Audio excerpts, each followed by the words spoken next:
This is the drill speed and feed calculator, which determines optimal drilling parameters for different materials. First, let's look at the inputs. We start with material type, a drop-down menu offering options like aluminum, steel, mild, steel, hard, stainless steel, cast iron, brass, plastic, and custom SFM.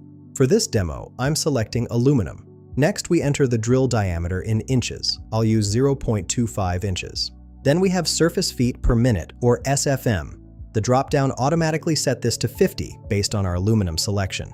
Finally, we input feed per revolution in inches. I'm entering 0.005 inches.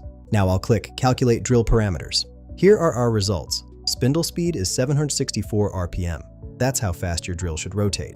Feed rate is 3.820 IPM, or inches per minute.